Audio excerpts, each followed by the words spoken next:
যদি আপুনি যায় এইটো মই গৈছো যোৱা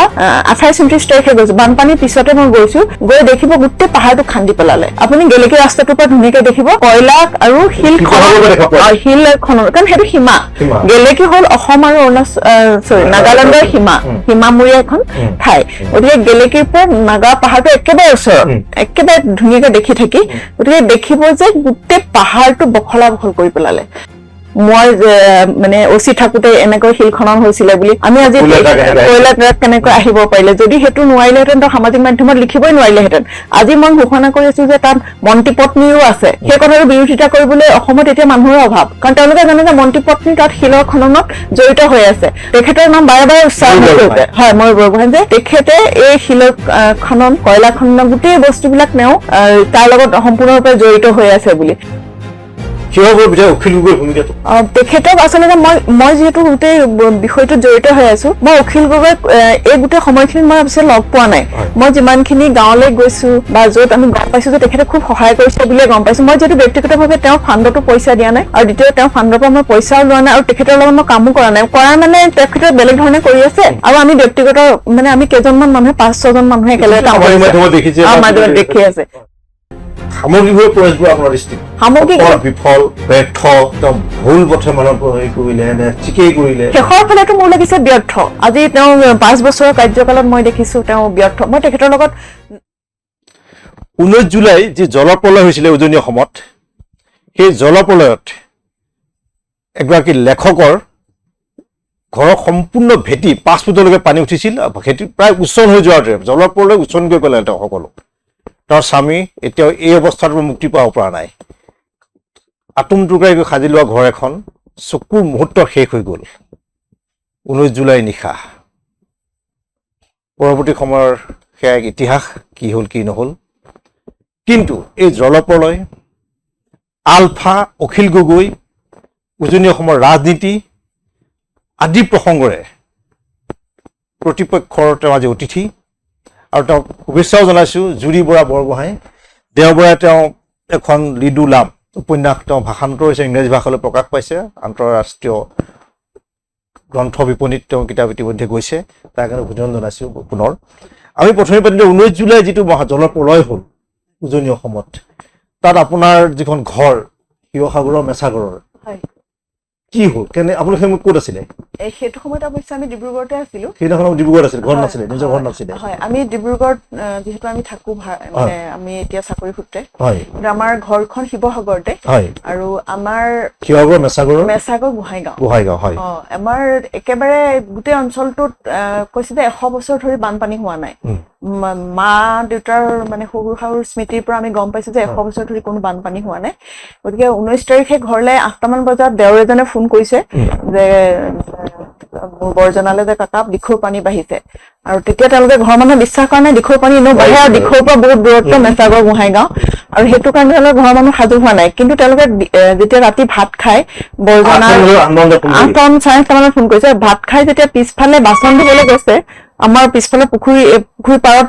বাচন ধোৱা হয় তেতিয়া দেখিছে যে মানে পানীখিনি বাৰাণ্ডাৰ ওচৰলৈকে আহি গ'ল তেতিয়া দাদাৰ অলপ ভয় লাগিছে যে এনেকেতো কেতিয়াও পানী নাহে বৰষুণ দিলে কেতিয়াবা পানীটো বাঢ়ে আৰু যেতিয়া বৰজনাই দেখিলে যে পানীটো এনেকৈ আহি পানীটো যেন কোনোবাই ঠেলি আছে এনেকুৱা ধৰণে এটা ঢৌ ধৰণে আহিছে আৰু সেই পানীখিনি ৰাতি 11টা বজালৈ 8:30টাৰ পৰা 11টা বজালৈকে এককাল হৈছে আৰু ৰাতি 1টা বজাত দাদাৰ উপভোগ হৈছে তেওঁলোকে হোৱা নাই তেওঁলোকে মানে গাঁৱৰ মানুহ কিন্তু 2-এঘৰ শুয়ে আছে টোপনি গ'ল আৰু টোপনিতে জগাই আনিব লগা হৈছে আৰু তেতিয়া মানুহ সাৰ পাই গ'ল আৰু এইটো মানে এনেকে মানে এটা ঢৌৰ নিচিনাকে আহিছে যে মই মাজুলীৰ ছোৱালী তো মাজুলীত পানীটো বাঢ়িলে কি হয় লাহে লাহে লাহে লাহে বাঢ়ে আমি গম পাওঁ যে আজি 1 ফুট বাঢ়িছে 2 ফুট বাঢ়িছে ইয়াত তেনেকৈ নহয় ৰাতিৰ ভিতৰত আমাৰ ঘৰত 5.5 ফুট মান পানী হৈ গৈছে ইমানখিনি মান পানী তলৰ ফ্ল'ৰটো আচলতে আমাৰ ঘৰটোৰ সন্মুখত ছাদ দিয়া হৈছিলে তাত আমাৰ ফ্ল'ৰ সজা অকল ছাদখনে দিয়া হৈছিলে বাকী আমাৰ পুৰণা ঘৰ যিটো দেউতাই শহুৰ কনক বৰগোহাঁই বনাইছিলে যিটো শাহু পুণ্য বৰগোহাঁই বনাইছিলে সেই ঘৰটো বা যে বৰজনাজন বা আমি সকলোৱে যিটো আমি যতনেৰে আতুম টুকাইকে ৰাখিছো সেই ঘৰটো আচলতে তেনেকুৱা হৈ গ'ল আৰু হৈ গৈ ৰাতিৰ ভিতৰত কি হ'ল সকলো বস্তু যিমানখিনি বস্তু আছিলে অকল আমাৰ ৰাতি এটালৈ পুৰা এবুকু পানী আৰু সেই পানীখিনি এনেকুৱা পানী নহয় যে নদীৰ খুব পৰিষ্কাৰ পানী নহয় একেবাৰে এইটো ঘোলা ঘেল থকা পানী বুলি কওঁ আৰু তাৰ লগত পলসটো লাহে লাহে বহি বহি আহি আছে আৰু তীব্ৰ সোঁত আৰু সোঁতৰ কাৰণে কি হ'ল বস্তু যিমানবোৰ মানে আমাৰ ঘৰবিলাকত সাধাৰণতে চব বস্তুটো আলমাৰীত ভৰাই নথয় গতিকে উটুৱাই নি আছে গতিকে মানুহে ওলাই যাবলৈ ভয় কৰিছে পানীটো সোঁত বহুত ঠাণ্ডা বোকা আৰু এটা সময়ত কি হ'ল ঘৰৰ মানুহে নিজৰ বয় বস্তু এৰি প্ৰাণৰ চিন্তাটো কৰি তেওঁলোক লাহেকে চাটখনলৈ উঠি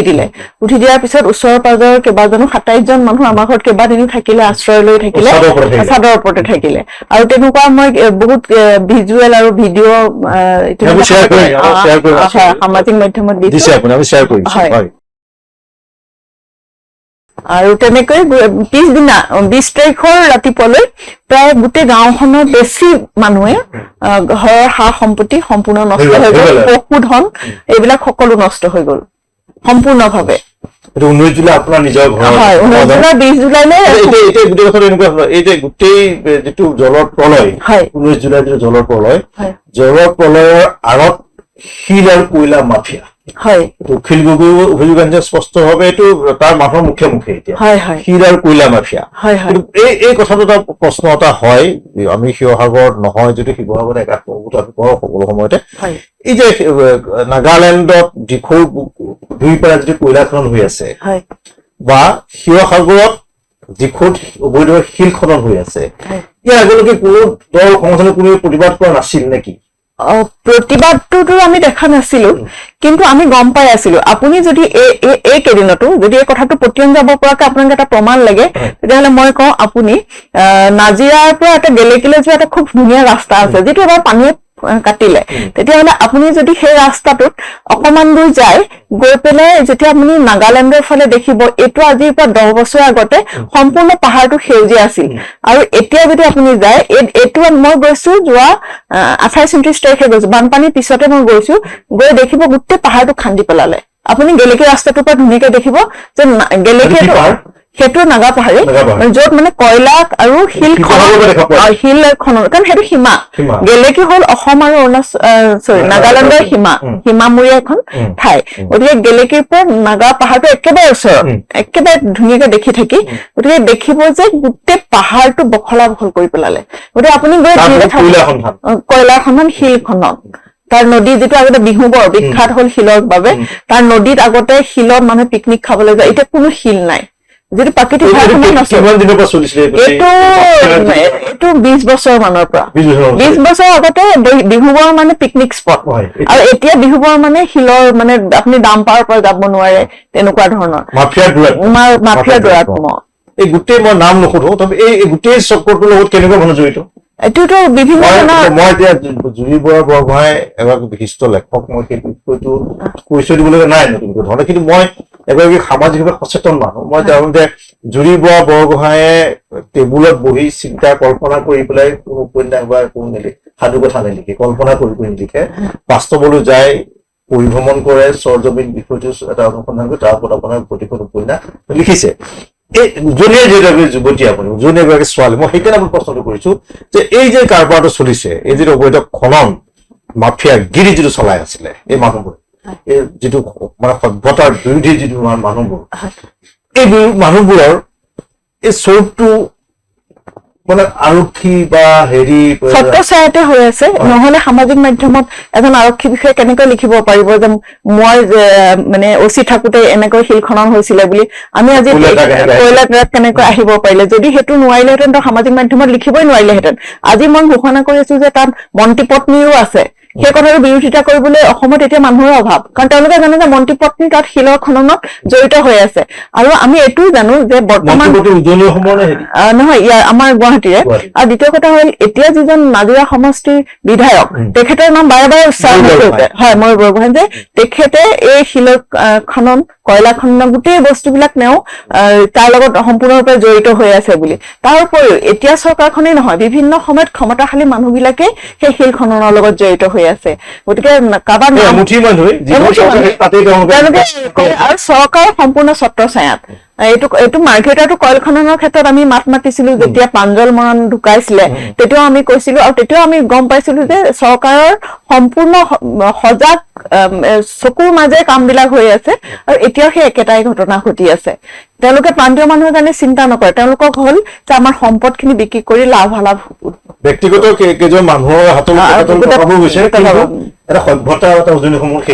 আৰু তেওঁলোকৰ বিহুবোৰত আমি যেতিয়া আগতে যাওঁ তেতিয়া আমি দেখো যে তেওঁলোকৰ ঘৰৰ বাৰীবিলাকত পাথৰ আছিলে, ডাঙৰ ডাঙৰ পাথৰ আছিলে আৰু অলপ দিনৰ পিছত এবাৰ গৈ পেলাই দেখিছো যে তেওঁলোকৰ ঘৰৰ পৰা পাথৰবোৰ মানুহে ট্ৰাকত উঠাই বিক্ৰী কৰি আছে। কাৰণ তেওঁলোকৰ ইমান দাম বাঢ়িছে, মানে পাথৰ তেওঁলোকে বুজিছে যে এই পাথৰখিনি উঠাই দিয়ে। ডাঙৰ ডাঙৰ গাঁত বিহু বাৰু আপুনি ঘৰে ঘৰে বাৰীবিলাকত গাঁত, এই গাঁতটো কেলে বোলে পাথৰটো বোলে বিক্ৰী কৰি দিলে, তেনেকেও বিক্ৰী হল। গতিকে গোটেই বানপানীটোত এটা বেলেগ ধৰণৰ এক ধৰণৰ মানে এনেকুৱা লাগে মোৰ যে গোটেই বস্তুটোৰ কাৰণে আমাক বহুত দিনৰ পৰা সাজু কৰি আছিলে। আমি এনেকুৱা এটা ক্ষতিৰ সন্মুখীন হবলৈ আমি বহুত দিনৰ পৰা আমাক প্ৰাকৃতিকভাৱে কেইজনমান ক্ষমতাশালী মানুহে আমাক সেই বস্তুটো নি আছিলে মানে, আৰু এদিন আমি সঁচা সঁচিকে তাৰ মুখামুখি হলো। ভয়ংকৰ কাণ্ড। এতিয়া মই আপোনাৰ এটা কথা শুনো যে উজনি অসমত যিটো জল প্ৰলয় হ'ল 19 জুলাই যিটো প্ৰলয় হ'ল আৰু এইটো শিৱসাগৰ নাজিয়াত সাংঘাতিক ধৰণে আটাইতকৈ ক্ষতিগ্ৰস্ত হোৱা বুলি কোৱা হয়। শিৱসাগৰ আপুনি নিজেই ভুক্তভোগী, আপোনাৰ ঘৰৰ যিটো ধ্বংস হৈ গ'ল এইটো এৰিয়াত। শিৱসাগৰৰ বিধায়ক অখিল গগৈৰ ভূমিকাটো তেখেতক আচলতে মই যিহেতু গোটেই বিষয়টোত জড়িত হৈ আছো, মই অখিল গগৈক এই গোটেই সময়খিনিত মই অৱশ্যে লগ পোৱা নাই। মই যিমানখিনি গাঁৱলৈ গৈছো বা য'ত আমি গম পাইছো যে তেখেতে খুব সহায় কৰিছে বুলিয়ে গম পাইছো। মই যিহেতু ব্যক্তিগতভাৱে তেওঁ ফাণ্ডতো পইচা দিয়া নাই আৰু দ্বিতীয় তেওঁ ফাণ্ডৰ পৰা মই পইচাও লোৱা নাই আৰু তেখেতৰ লগত মই কামো কৰা নাই। কৰাৰ মানে তেখেতে বেলেগ ধৰণে কৰি আছে আৰু আমি ব্যক্তিগত মানে আমি কেইজনমান মানুহে 5-6জন মানুহে একেলগে কাম দেখি আছে। গতিকে কিন্তু মই গাঁওবিলাকত গৈ গম পাইছো যে তেখেতে খুব কাম কৰিছে, খুব কৰিছে মানুহৰ কাৰণে বহুত কাম কৰিছে। আৰু তেখেতক ব্যক্তিগতভাৱে মই ভালকে নাজানো কাৰণ মোৰ লগত যোগাযোগ তেনেকে নাছিলে, কিন্তু মই জোনমণি দাসৰ এটা যেতিয়া ঢুকাইছিলে তেতিয়া তেখেতৰ পৰা সহায় বিচাৰিছিলো। তাৰ কথাটো উপলব্ধি কৰি যেতিয়া পইচা লগে লগে দি দিছিলে জোনমণি দাসৰ পত্নীক, তেতিয়াৰ পৰা মই তেখেতৰ প্ৰতি মোৰ এটা শ্ৰদ্ধা আছে আৰু মই জানো যে তেখেতে অন্তত জনতাৰ কাৰণে কাম কৰি আছে আৰু সামাজিক মাধ্যমত কোৱা কথাবোৰতো মিছা নহয়। আমিতো দেখি আজি তেওঁ লেপৰ তুলিখনৰ কাৰণে যিটো মাত মাতিছে 10 লাখ টকা, হয় সেই কথাটো মই অখিল গগৈৰ সৈতে সহমত, 100% সহমত। মোৰ ঘৰখনত আজি 15,000 টকাৰে মোৰ ঘৰটো চফা কৰাৰ খৰচে নোলালে, যিটো বোকা পলসৰ। কাৰণ 8 দিন 5জন মানুহক হাজিৰা লগোৱাৰ পিছত এজন মানুহক 500 টকাকে হাজিৰা খোৱা বোৱা দি, গতিকে 8 দিন 5জন মানুহক হাজিৰা লগোৱাৰ পিছতো এতিয়াও চফা হোৱা নাই। তাৰপিছত আমি শূন্যৰ পৰা আৰম্ভ কৰিম। এদিন আমি এখন লেপ ল'ম, এদিন এখন তুলি ল'ম, এদিন আমি এখন চকী কিনিম, এদিন এখন কেৰাহী কিনিম। গতিকে 10 লাখ টকা কমেই মানে। গতিকে সেই দাবীটোৰ প্ৰতি মোৰ কিন্তু 100% মই সমৰ্থক আছো। মই অকণমান বস্তুটো আৰু যাম ধৰক এতিয়া আপুনি উজনি অসমত ঘূৰি ফুৰে, শিৱসাগৰ হওক, ডিব্ৰুগড় হওক, তিনিচুকীয়া ঘূৰি ফুৰে। মই আপোনাৰ মুখে আমাৰ দৰ্শকৰ এটা কথা জনাব বিচাৰিম যে ONGC-ক লৈ পেলাই মানুহৰ এটা আৱেগ আছে, অনুভূতি আছে, বিতৰ্কও আছে। এতিয়া ONGC-ৰ সৈতে অখিল গগৈৰ কথা পাতিছে, কিছু সহায় সাৰথি কৰিবৰ কাৰণে কৰিম বুলি কৈছে, বিভিন্ন সংগঠনেও দাবী কৰি আহিছে। কিন্তু এনেকুৱা এটা কথা আমি শুনি আছো যে ONGC-ৰ মুখ্য কাৰ্যালয় শিৱসাগৰৰ পৰা স্থানান্তৰ হবলৈ গৈ আছে। প্ৰথম কথা, ইয়াৰ কাৰণটো হ'ল অসমত তেল উৎপাদন ব্যাপক হাৰত হ্ৰাস পাইছে। তেল উৎপাদন নাই, মুখ্যমন্ত্ৰীয়ে কৈছে তেলৰ উৎপাদনটো হ্ৰাস পাইছে। এতিয়া হোৱাৰ কাৰণে ইয়াত অফিচ এটা লৈ চলাই থকা তেলৰ কাৰণে সমস্যা হৈছে আৰু আমাৰ শোধনাগাৰ যিবিলাক আছে বা ৰিফাইনেৰীবোৰলৈ বাহিৰ পৰা তেল আহে। গোটেই শোধনাগাৰ গুৱাহাটীৰ আমাৰ বাৰাউনী এৰিয়াৰ বঙাইগাঁও বাৰাউনীৰ পৰা হ'ব, তেনেকুৱা পৰা তেল আজিকালি বাহিৰৰ পৰাহে তেল ওলোটাই আহে। এই গোটেই আচল ছবিখন কি আছে ONGC-ক লৈ? এই যে যিটো মাজত আমাৰ ৰাখিছো, এটা এনেকুৱা আছে যে ONGC-ক কেন্দ্ৰ কৰি বহুত সংগঠনৰ জন্ম হৈছে।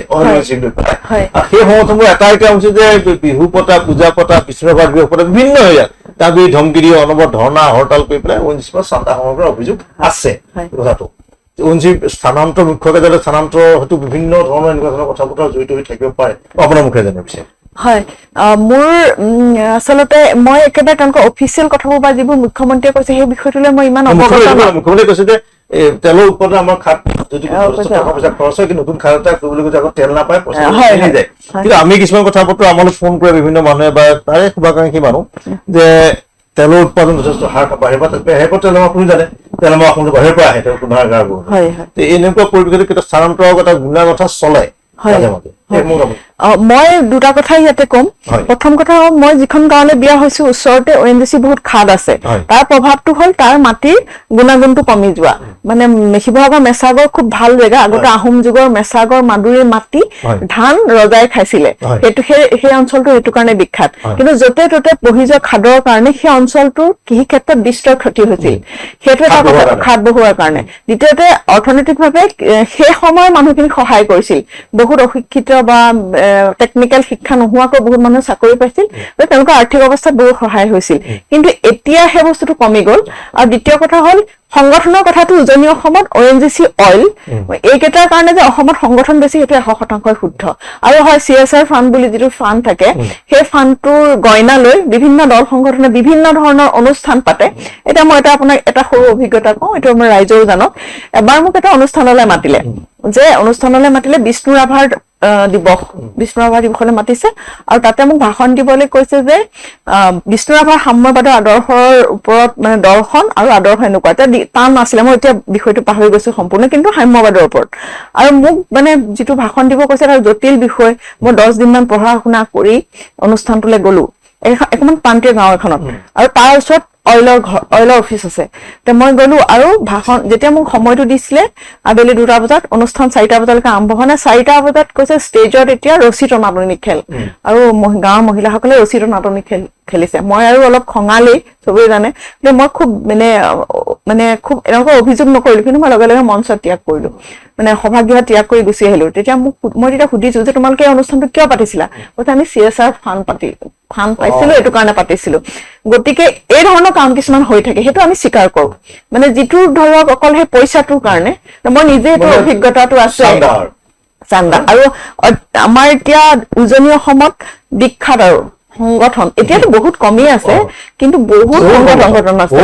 আৰু এইটোৱে মানে গোটেই শিক্ষা ব্যৱস্থাৰ প্ৰভাৱ পেলালে। ল'ৰাটোৱে যদি শিক্ষা শৈক্ষিকভাৱে আগবাঢ়ি যাব পৰা নাই তেতিয়াহ'লে সি কি কৰিব সংগঠনত কৰিব যে এতিয়া এনেকুৱা হ'ল যে ফুল টাইম কি কৰা ফুল টাইম সংগঠন কৰো ফুল টাইম জব কি মানে কৈছে মই ফুল টাইম সংগঠন কৰো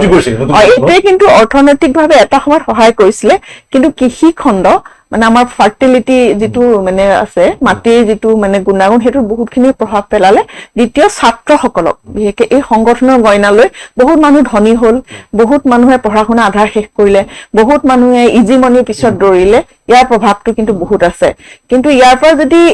ONGC অফিচটো উঠাই লৈ যায় তেতিয়াহ'লে উজনি অসমৰ অৰ্থনীতিটো যে বহুত ধৰণৰ প্ৰভাৱো পৰিব সেইটো কিন্তু এটা ডাঙৰ কথা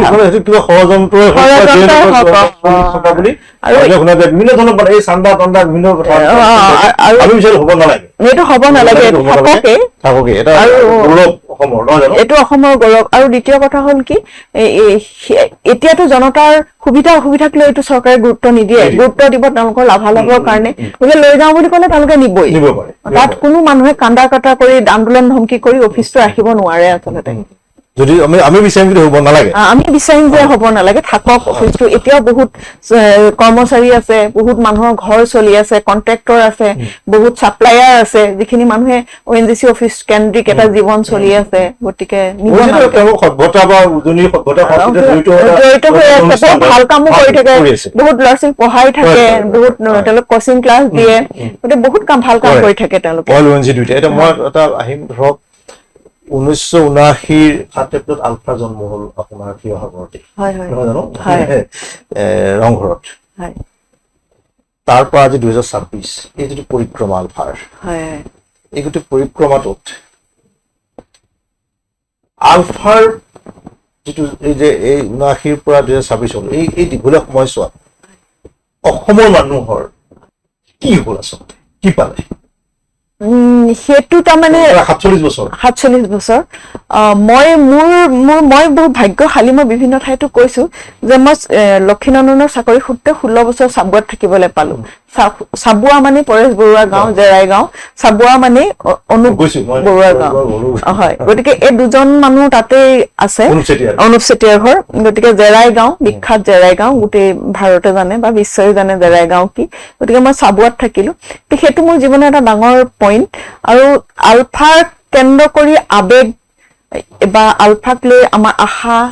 আশা ভংগ গোটেইখিনি মই চাবত থাকিয়ে দেখা পালো প্ৰথম যেতিয়া মই চাবলৈ গৈছিলো বা আমি চাবলৈ গৈছিলো তেতিয়া আলফাক কেন্দ্ৰ কৰি মানুহবোৰ খুব আবেগিক আছিল এতিয়াও বহুত মানুহ সেই উজনি অসমৰ বহুত মানুহে আলফাক শ্ৰদ্ধাৰে গ্ৰহণ কৰে আৰু উজনি অসমৰ বহুত মানুহৰ ঘৰে ঘৰে আলফাক কেন্দ্ৰিক কাহিনী আছে যিটো মই মোৰ ডেম'ক্ৰেট আৰু হয় আৰু কোনোবা ঘৰত আলফা অত্যাচাৰ কৰিছে কোনোবা ঘৰত আৰ্মি অত্যাচাৰ কৰিছে কাৰোবাৰ পুলিচ আছে বা বহুত মানুহৰ ঘৰত মৃত পুত্ৰৰ সোঁৱৰণ মৃত ছোৱালীৰ সোঁৱৰণ বা মিচিং পিপল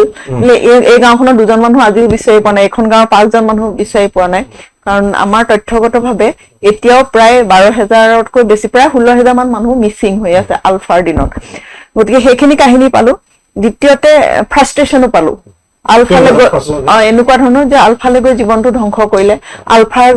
আলফাৰ লগত সম্পৰ্ক হৈ এই মানুহখিনিৰ জীৱন ধ্বংস হল হেতু তাৰপিছতে আমি দেখিলো যে লাহে লাহে আলফাৰ যিটো প্ৰত্যাগমন ঘূৰি আহিল আলফাৰ গতিকে সেই সময়খিনিত গুচি আহিল তেতিয়া আৰু তেওঁলোকৰ মাজত মই ক্লেছটোও গম পালো যে এটা কেনেকুৱা ধৰণৰ ক্লেছ তাৰ মানে যে হাবিত থাকি কাম কৰাটো সম্ভৱ নহয় আমি আহি বাহিৰত কৰিম গতিকে দুটা দল হৈ গল দুটা দলৰ মাজত যিটো সংঘাত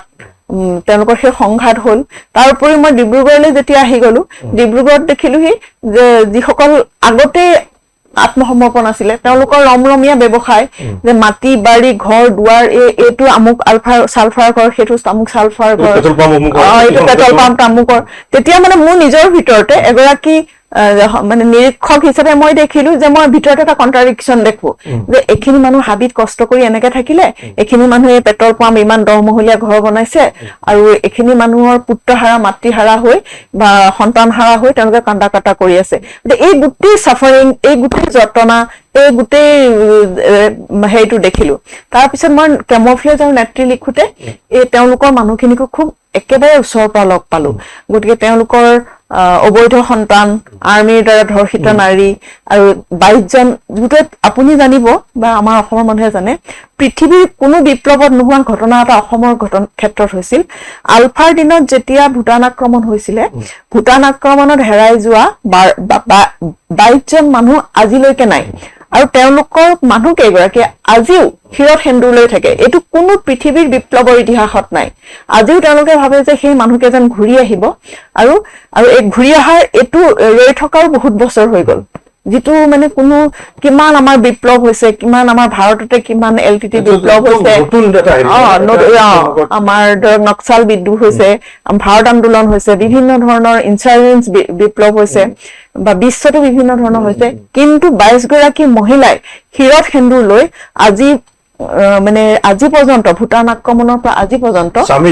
স্বামী জীয়াই আছে বুলি আৰু তেওঁলোকে সন্ধান নাপালে তেওঁলোক মৰিলে নে জীয়াই আছে নে তেওঁলোক ক'ত আছে আৰু দৃষ্টিত সেইসকল কি হ'ল তেওঁলোকতো মৰিলে তেওঁলোকক মাৰি পেলোৱা হল কিন্তু সেই তথ্যটো ভাৰত চৰকাৰ বা অসম চৰকাৰে আজিলৈকে স্বীকাৰ নকৰিলে আৰু যদি নাই মৰা তেওঁলোক ক'ত গ'ল তেতিয়াহ'লে আমিওতো সেই প্ৰশ্নটো সুধিবলৈ সেই তাৰে 11 গৰাকী মহিলাক মই অকলে ইণ্টাৰভিউ লৈছিলো আৰু তেওঁলোকে মানে কয় যে ঠিক আছে মৰিলেও আমি গ্ৰহণ কৰিম যে তেখেতসকল মৰিল কিন্তু আমাকতো কোনেও জনোৱা নাই তেখেতসকল মৰিল আৰু এইটো কথা হেৰি আছে আপুনি যদি এতিয়াও যায় যেতিয়া তেওঁলোকৰ শিৰত দীঘলীয়া কেন্দ্ৰবোৰ দেখিব আছে আমাৰ ডিমৌতো আছে তাৰপিছতে শিৱসাগৰত কেইবাগৰাকীও আছে কাকপথাৰত আছে গুৱাহাটীতো আছে গুৱাহাটীৰ যিগৰাকী বাইদেউ মই লগ কৰিব আহিছো তেখেতৰ কথা মই সন্মানেৰে পাওঁ কিন্তু মোৰ মানে হেৰি লাগিছে তেখেতে এখন নাৰ্ছিং হোমত হেৰি ষ্ট'ৰ কিপাৰ আৰু তেখেতে সেন্দুৰ লৈ বহি থাকে মই সুধিছো যে আপুনি সেন্দুৰটো কৈছে মোৰ মানুহজন এদিন ঘূৰি আহিব 22-23 বছৰ মানহে হৈছে হেৰাই যোৱা 23 বছৰ এগৰাকী মহিলাই তেওঁ বিপ্লৱী স্বামী ঘূৰি আহিব বুলি অপেক্ষা কৰি থকাটো এইটো ইতিহাসতে নাই কোনো পৃথিৱীৰ ইতিহাসত নাই এই নেত্ৰীখনত সেইটো উপন্যাস সেইটোৱে লিখিছিলো মই আচ্ছা এই গোটেই সংগ্ৰামখনত পৰেশ বৰুৱাক আপুনি আজি কি বুলি হিচাপে তেওঁ বিশ্লেষণ কি বুলি ক'ব পৰেশ বৰুৱাক এই সময়ত পৰেশ বৰুৱাৰ এসময়ততো তেখেতৰ 79ৰ পৰা আজি 2026 গোটেই সামৰণি মুঠতে গোটেই সংগ্ৰামখনত সামগ্ৰিকভাৱে পৰেশ বৰুৱা আপোনাৰ দৃষ্টিত সামগ্ৰিক বিফল ব্যৰ্থ তেওঁ ভুল পথে মানুহক হেৰি কৰিলে নে ঠিকেই কৰিলে শেষৰ ফালেতো মোৰ লাগিছে ব্যৰ্থ আজি তেওঁ 5 বছৰৰ কাৰ্যকালত মই দেখিছো তেওঁ ব্যৰ্থ মই তেখেতৰ লগত কেমোফ্লেজ লিখোতেও কথা পাতিছো আৰু তাৰ আগতো তেখেতৰ লগত মোৰ কিছু কথাত যুক্তিতৰ্ক হৈছে আমিতো এদিন এঘণ্টা ধৰি তেখেতৰ মনত থাকিব যদি এই অনুষ্ঠানটো চাই তেওঁ গম পাব যে মই তেখেতক যোগাযোগ কৰি সন্ত্ৰাসবাদী বুলি কোৱাৰ কাৰণে তেখেতে মোক সন্ত্ৰাসবাদী শব্দটো কাটি বিপ্লৱী বুলি ক'বৰ কাৰণে এদিন মোক সেইটো 2016 চনত মোৰ মনত আছে তেজপুৰত আছিলো মই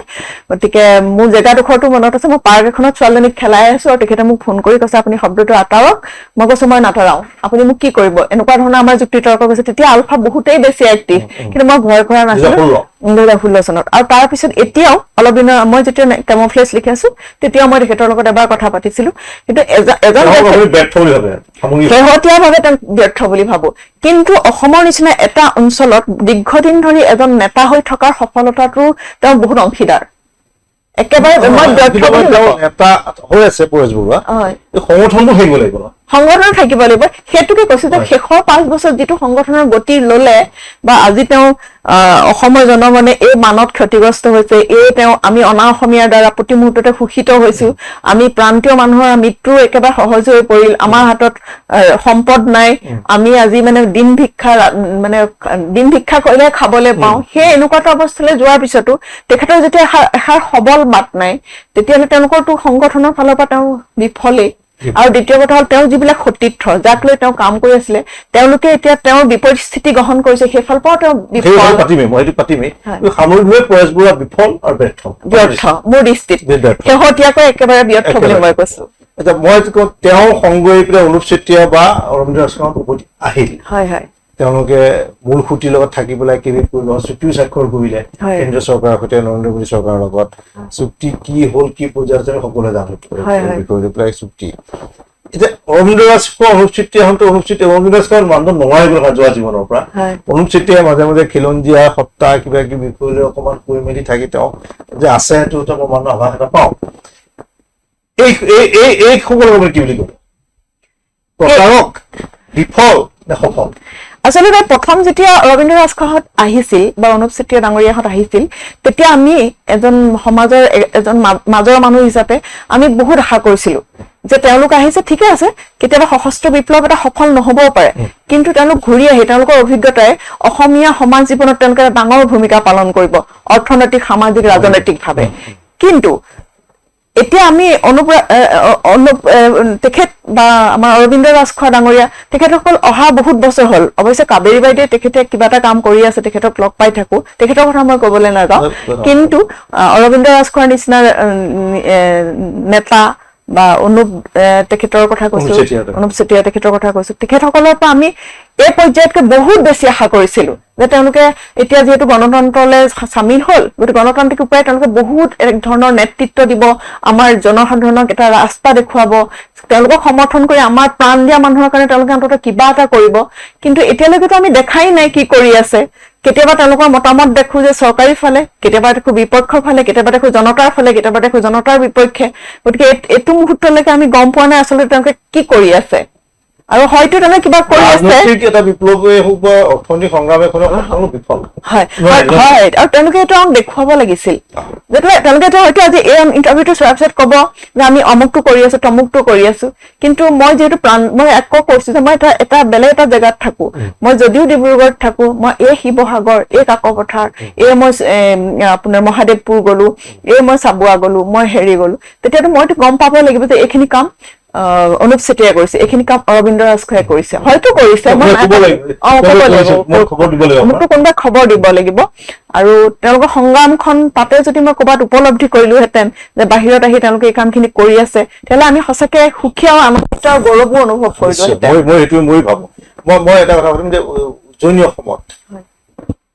পৰেশ বৰুৱাৰ প্ৰাসংগিকতা এতিয়া আছে চাবুৱা বা এনেকুৱা জেগাত আছে বা মানে তেখেতক বহুত মানুহে সন্মান কৰে মানে আমাৰ পৰেশ মানে গৌৰৱ অনুভৱ কৰে যে এনেকুৱা মানুহো পাইছো যে মই পৰেশ বৰুৱাক চিনি পাওঁ মই পৰেশ বৰুৱা গাঁৱৰ বা মই পৰেশ বৰুৱা অঞ্চলৰ পৰেশ বৰুৱাৰ যিটো আইডেণ্টিটি বা তেওঁ এজন মানে আলফা সশস্ত্ৰ সংগ্ৰামৰ নেতৃত্ব দিয়া মানুহ হিচাপে তেওঁক লৈ বহুত মানুহে মানে সন্মানেৰেও তেখেতৰ কথা কয় তেনেকুৱা মানুহ বহুত পাইছো সামগ্ৰিকভাৱে মানে বোকাখাটৰ ফালে কথা নকওঁ সেইটোতকৈ মানে শিৱসাগৰ আমাৰ যিখিনি মানুহ আছে শিৱসাগৰ ডিব্ৰুগড়ৰ গাঁৱৰ অঞ্চল মই নগৰৰ কথা নকওঁ বা কাকপথাৰ এনেকুৱা অঞ্চলৰ মানুহে কিন্তু ব্যক্তি হিচাপে তেখেতক সন্মান কৰে যদিও তেখেতৰ প্ৰতি সন্মান আছে তেখেতৰ কথা বেয়াকে কলে তেওঁলোকে বেয়া পায় তেখেতে এনেকে কয় বা আমি মাজে মাজে মোৰে কেতিয়াবা সন্দেহ হয় যে সেইজন পৰেশ বৰুৱা হয় জানো এইজন এতিয়া যিজনে এইবোৰ কথা কৈ থাকে তেতিয়া কিন্তু তেওঁলোকে মোক লগত মানে যুক্তি তৰ্ক নহয় একেজনেই তেনেকে কয় মই এটা বিষয় লৈ আহিছো ৰাজনীতিৰ কথাটো পাতিম সাহিত্যৰ কথা সকলোৱে পাতে সকলো ধৰণে সাহিত্যৰ মাজতে থাকে যিহেতু ৰাজনীতিভাৱে সচেতন যিহেতু আপুনি মই কথা পাতিম এই যিটো নিৰ্বাচন হ'ল 2024 এই নিৰ্বাচনটোত আপুনি চাওকচোন মই আকৌ কম বোকাখাটৰ পৰা শদিয়ালৈ বিজেপি মানে বিজেপি আমাৰ অতুল বৰা জিকিছে বা তেনেকে সেইটো মতে বেলেগ এটা বিষয় বিজেপি বুলি কেৱল শিৱসাগৰ অখিলগড়িৰ বাহিৰে বিৰোধী যে কংগ্ৰেছ একদম শেষ হৈ গ'ল এই কাৰণটো মূল কাৰণটো কি চিনাক্ত কৰে মই মূল কাৰণটো চিনাক্ত কৰিলো ডিব্ৰুগড়ত যদি মোক কয় তেতিয়াহ'লে এটাই কম যে বিৰোধীৰ এজন উপযুক্ত নেতাৰ অভাৱ মই অন্য কথাবোৰ নকওঁ প্ৰথম হেতুৱে যে আমি ধৰক সামাজিকভাৱে কিছুমান কাম কাজ কৰি থাকো গতিকে আমি সামাজিক কাম কাজ কৰিবলৈ যিবোৰ আমাক ৰাজনৈতিক মানে এজন নেতাৰ প্ৰয়োজন সেই বিৰোধী নেতাজন ডিব্ৰুগড়ত নাছিল আৰু দ্বিতীয় কথা হ'ল অন্য জেগাবোৰতো সেইটোৱে হ'ল যে ডিব্ৰুগড়ত অন্য আমাৰ যিবিলাক উজনি অসমৰ বহুত জেগাত বিৰোধীৰ নেতা তেনেকে এতিয়া অখিল গগৈ জিকিলে কাৰণ তেওঁৰ নেতৃত্বৰ এটা ধৰণৰ পাৱাৰ এটা আছে সেইটো কাৰণেই জিকিলে তেওঁ ধনজনে মানে জিকাব মানে জিকোৱা নাই তেওঁক জিকাইছে মানে হেৰি তেওঁ পাৱাৰ তেওঁ নিজৰ যিটো লিডাৰশ্বিপ কোৱালিটি গতিকে তেনেকে মই ভাবো যদি তেনেকুৱা কেইজনমান মানুহ থাকিলেহেঁতেন তেতিয়াহ'লে পাৰিলেহেঁতেন দ্বিতীয় কথা হ'ল কি আমাৰ যিটো বিজেপি চৰকাৰ মানে বিজেপি দলটোৱে যিটো নেৰেটিভ নিৰ্মাণ কৰি ল'লে যে মই যিহেতু গাঁৱৰ মহিলাৰ লগত বহুত থাকো যদিও মই টাউনত থাকো লক্ষ্মীনাৰায়ণ চাকৰি সূত্ৰে কিন্তু মোৰ সংযোগ সাহিত্যৰ যোগেদি মহিলাসকলৰ লগত কাৰণ মোৰ চৰিত্ৰবিলাক সদায় মহিলাই হয় গতিকে মই তেতিয়া যেতিয়া মই কেতিয়াবা সুধো তেওঁলোকে কিছুমান কথাত ভয় খায় যেনেকে অৰুণোদয় কাটি দিব এনেকুৱা নেৰেটিভ নিৰ্মাণ কৰি দিলে যে অৰুণোদয় কাটি দিব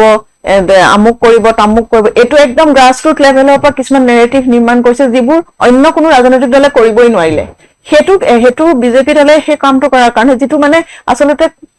হ'ব নালাগে যে কংগ্ৰেছ জিকিলে বা ৰাইজৰ দল জিকিলে বা কোনোবা এটা বেলেগ পাৰ্টিত জিকিলে আপ জিকিলেও অৰুণোদয়টো তেনেকুৱা ধৰণৰ আঁচনি নহয়ে কিন্তু এনেকুৱা এটা নেৰেটিভ সেইটো চৰকাৰৰ আঁচনি আৰু তেওঁলোকৰ মগজত সোমাই গ'ল যে কাৰণ অৰুণোদয় নাপাম ফ্ৰী চাউল নাপাম আৰু এইটো তেওঁলোকে একদম বুথ গাঁৱে পঞ্চায়তে গৈ তেওঁলোকৰ মানুহে এটা বেলেগ ধৰণৰ নেৰেটিভ নিৰ্মাণ কৰি দিলে যিটোত আমাৰ গাঁৱৰ মানুহখিনি পতিয়ন গ'ল তেওঁলোকৰ গাত দুখ নাই তেওঁলোকৰ গাত তেওঁলোক পতিয়ন গ'ল আৰু ৰাজনৈতিক দলটোৱে সেইটো কাম কৰিবই তেওঁলোকে জিকিবৰ কাৰণে মিছা বিৰোধী কাউণ্টাৰ দিব নোৱাৰিলে সেইটো মই লক্ষ্য কৰিলো আমাৰ কেইখনমান জিলাত আৰু এই উজনি অসমত এতিয়া আপোনাৰ হিন্দু মুছলমান ৰাজনীতি বহুত বেছি মানে আমি যেতিয়াই কিবা এটা এতিয়া মই কথাটো কৈছো আমাৰ মূল বিষয় আজি 19 জুলাইৰ পৰা আজি পৰ্যন্তলৈকে আমি য'তেই থাকো আজি মই আপোনাৰ ষ্টুডিঅ'ত বহি থাকোতো মই বানপীড়িত মানুহৰ কথা ভাবি আছো আমি এইটো সময় চিন্তা কৰি থাকিব লাগে এই মানুহবোৰ উদ্ধাৰ কেনেকে পাব কিন্তু আমি যদি সেই কথাটো আলোচনা কৰিবলৈ যাওঁ তাৰ মাজতে ওলাই যাব যে হিন্দু মুছলিম য'ত আমাৰ উজনি অসমত হিন্দু মুছলিম বুলি কোনো কথাই নাছিলে বহুত চলে আমাৰ মানে এতিয়া মই যেতিয়া শিৱসাগৰ মেচাগড় গোহাঁইগাঁৱলৈ বিয়া হৈছো মই মাজুলীৰ ছোৱালী বিবাহ সূত্ৰে যেতিয়া সেইখন গাঁৱলৈ সোমাইছো তাৰপৰা মানে এনেকে আমি সোমাই যাওঁতে এইখিনি গোটেইখিনি মানে এওঁৰ যিখিনি বন্ধু বান্ধৱ বা গাঁৱৰ যিখিনি বন্ধু বান্ধৱ তেওঁলোকৰ গাঁৱত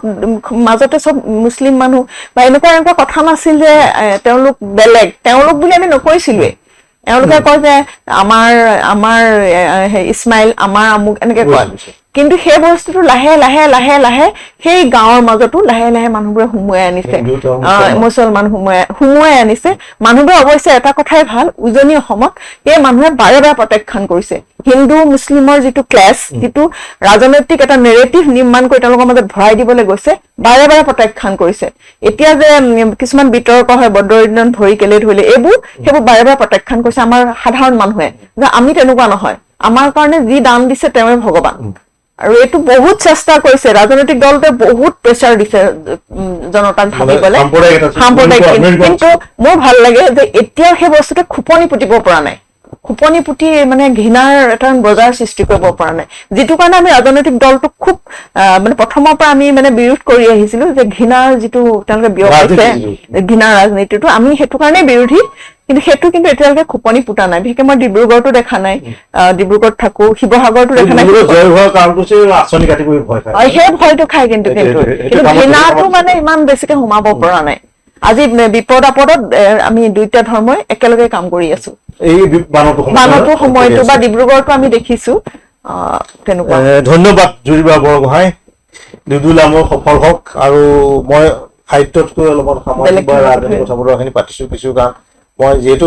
মানুহৰ মাজত থকা এগৰাকী মহিলা হিচাপে বা এগৰাকী যুৱতী হিচাপে মানুহৰ মাজত থাকে, মানুহৰ মনৰ উজনিৰ মানুহৰ মনোৰমাল ল'বলৈ মই জুৰি বৰগোহাঁই জৰিয়তে চেষ্টা কৰিলো। মই কিমান সফল হৈছো বিফল হৈছো মই নাজানো। এতিয়া পুৰস্কাৰৰ দৰ্শকলৈ আমি এৰিলো গোটেই কথাখিনি, আৰু আপোনালোকেও কেনে পায় অনুষ্ঠানটো নিশ্চয় জনাব। ধন্যবাদ। এতিয়া আপুনি ইয়াৰ পৰা গুৱাহাটীৰ পৰা শিৱসাগৰ যাব? যাবগৈ ন? ধন্যবাদ আমাৰ এই মাজতে সময় দিয়ে বাবে। ঠিক আছে।